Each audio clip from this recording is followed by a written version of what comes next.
Welcome back student. मैं रमन.KRS लेकर आया हूँ आज का lesson number 10 from biology, chapters human reproduction. आज के इस लेक्चर में हम लोग पढ़ेंगे कि क्या स्पर्म कहलाता है, what is the definition of sperm. Last lecture में हम लोगों ने पढ़ा the spermatogenesis, how sperm formation takes place, और फर्दर हम लोग पढ़ने वाले थे oogenesis, the formation of ovum and the formation of egg. लेकिन उससे पहले एक छोटे से क्लिप, एक छोटे से वीडियो आपके लिए जिसमें हम लोग पढ़ने वाले हैं, जिसमें इंफॉर्मेशन एक दूसरे के साथ शेयर करने वाले हैं स्पर्म से रिलेटेड। तो आइए इस वीडियो को शुरुआत करते हैं। सबसे पहला पॉइंट जो है स्पर्म की साइज क्या है, लेंथ क्या है। क्या स्पर्म ओवल होता है, ये इलोंगेटेड होता है, ट्यूबुलर होता है कि वेसिकल्स होता है। तो किस प्रकार का स्पर्म होता है, स्पर्म एक शेप क्या है, स्पर्म का साइज क्या है। तो यहाँ पे इसी सब इंफॉर्मेशन के बारे में पढ़ते हैं। तो सबसे पहला पॉइंट जो हमें बताया जाता है कि length of sperm is about 60 micrometre. 60 micrometre कहने का मतलब है कि 1 माइक्रोमीटर मतलब 1 micrometre is equal to 10 to power minus 6 metre.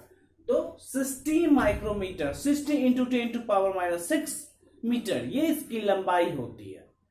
तो ये माइक्रोस्कोपिक ही हो सकता है क्योंकि इतनी छोटी सी यूनिट, इतनी छोटी सी लेंथ वाली कब दिखेगी, तो वो हमें सिंपल माइक्रोस्कोप में भी क्लियरली नहीं दिखेगी। इसे देखने के लिए हमें इलेक्ट्रॉन माइक्रोस्कोप की आवश्यकता होती है। That's why it's called microscopic in nature. Sperm जो है वो आफ्टर मियोसिस फॉर्मेशन होता है ना, स्पर्म मदर सेल में या फिर स्पर्मेटोगोनिया में मियोसिस होता है जिसमें क्रोमोसोम नंबर हैप्लॉइड हो जाते हैं, तब ये स्पर्म का फॉर्मेशन होता है। तो स्पर्म आर माइक्रोस्कोपिक हैप्लॉइड मतलब n इन नंबर। ओके, n इन नंबर कहने का मतलब 23 इन नंबर। नाउ इलोंगेटेड, अच्छा ये लंबा होता है। ओके, टेल्ड सेल, इसके पास एक पूंछ भी होती है, जिस प्रकार बंदर और लंगूर के पास पूंछ होती है, नहीं जिस प्रकार बैक्टीरिया के पास फ्लैजला होती है। जैसे एक बैक्टीरिया के पास एक फ्लैजला हुआ तो उसे बोलेंगे मोनोट्राइकस, और फ्लैजला हुआ ही नहीं तो उसे बोलेंगे एट्राइकस। उसी प्रकार स्पर्म के पास कितने टेल होते, एक टेल, और ये शेप कैसा है, इलोंगेटेड है। अब हम लोग इसकी तस्वीर को भी अच्छी तरीके से देखेंगे। स्पर्म के टोटल कॉन्फ़िगरेशंस में से 3 पार्ट में डिवाइड किया गया है। पहला पार्ट को हेड रीजन बोलते हैं, दूसरे को middle piece and third region को टेल।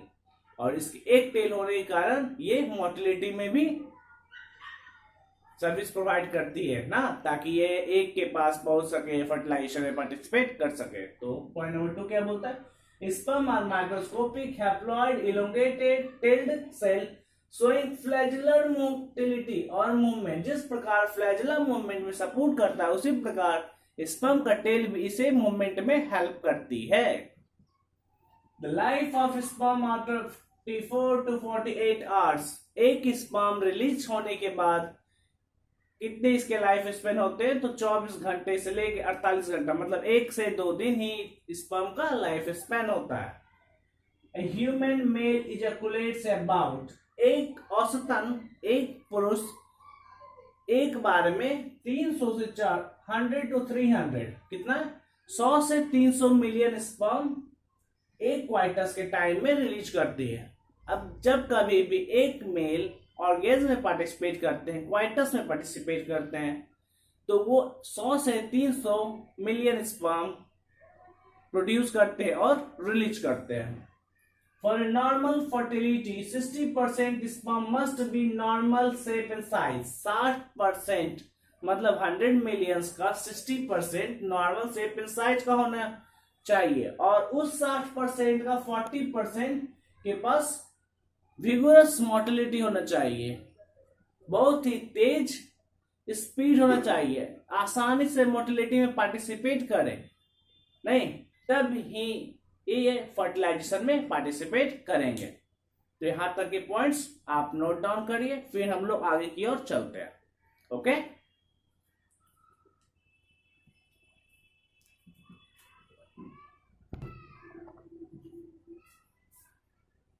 देखिए स्पर्म के पास स्पर्म जो कंपोनेंट्स हैं मेल सेक्स सेल के, रिप्रोडक्टिव सेल्स के, ये टोटल मेनली 3 पार्ट में ब्रेक किए गए, लेकिन एक पार्ट सब्सिडरी पार्ट्स है।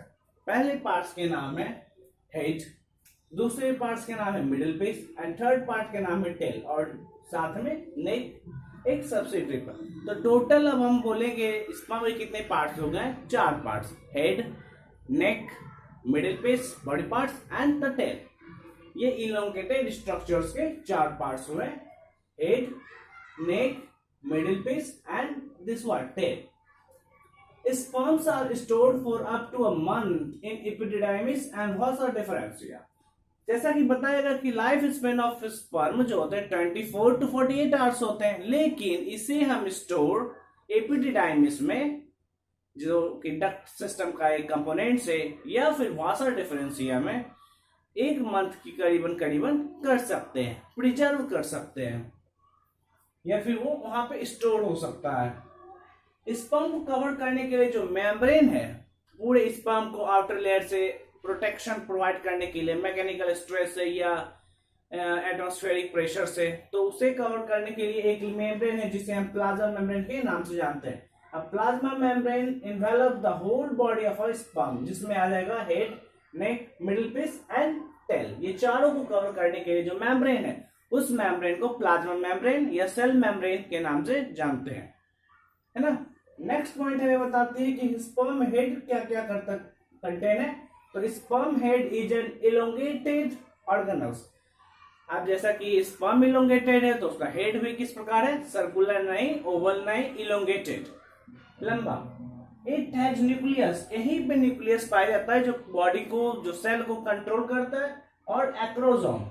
ये एक्रोसोम गोल्गी बॉडी या गोल्गी एपरेटस से बना हुआ होता है, और इसी में स्पर्म लाइसिन या हाइल्यूरोनाइडेज एंजाइम, कौन सा?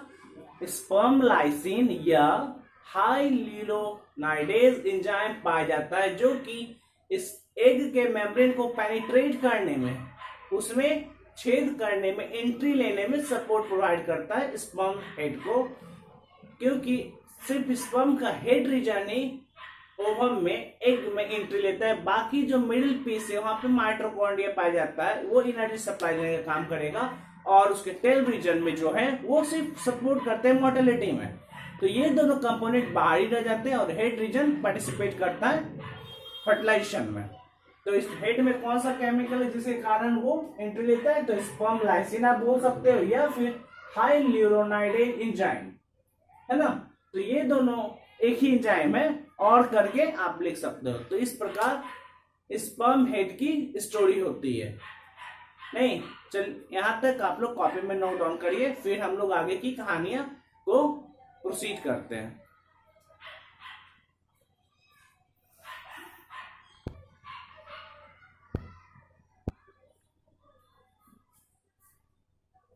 नाउ देखिए यहाँ पे स्पर्म हेड सरफेस। स्पर्म का जो हेड सरफेस है, जिसे हम इलोंगेटेड सरफेस भी कहते हैं, नहीं, नेक के ऊपर का region, sperm head surface is compatibility protein, मतलब एक ऐसा प्रोटीन है जो दूसरे सेल के साथ कॉम्पिटेबल होता है। जैसे स्पर्म किसके साथ कॉम्पिटेबल होगा? ओवम या एग के साथ। तो यहाँ पे एक कॉम्पिटिबिलिटी प्रोटीन है जिसे हम विंडीन या एंटी फर्टिलाइजिंग प्रोटीन के नाम से जानते हैं। जबकि एग में जो प्रोटीन पाया जाता है उसे हम फर्टिलाइजिंग प्रोटीन बोलते हैं, और स्पर्म में जो प्रोटीन पाया जाता है उसे एंटी फर्टिलाइजिंग प्रोटीन बोलते हैं, है ना। This is the spelling, anti fertilising protein या फिर विंडीन प्रोटीन। ये कॉम्पिटेबल एग के साथ, अगर मान लेते हैं ह्यूमन स्पर्म है तो ये ह्यूमन एग के साथ ही कॉम्पिटेबल होगा, ना कि एप्स और दूसरे प्राइमेट्स या फिर दूसरे मैमल्स के एग के साथ होगा।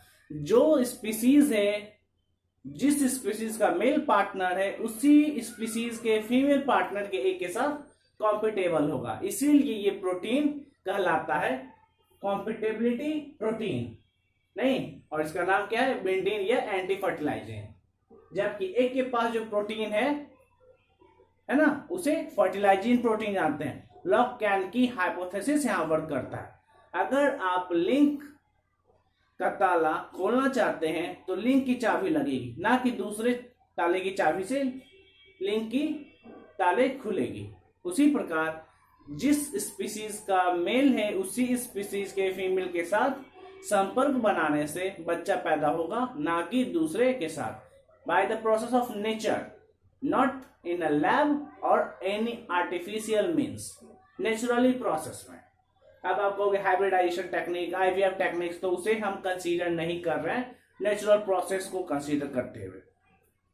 Point number 2 is the secretion of epididymis, vasa deferens, seminal vesicles, prostate gland, Cowper's gland, ये सारे के सारे ग्लैंड्स और ट्यूब सिस्टम स्पर्म के मैच्योरेशन में, डिफरेंशिएशन में, मोटिलिटी में सपोर्ट करते हैं। Are essential for the maturation and motility of sperm, है ना, ताकि वेजाइना और बर्थ कैनाल तक आसानी से पहुंच सके। माइटोकॉन्ड्रिया जो प्रेजेंट होता है स्पर्म में, उसे हम नीबेन कर्ण के नाम से जानते हैं।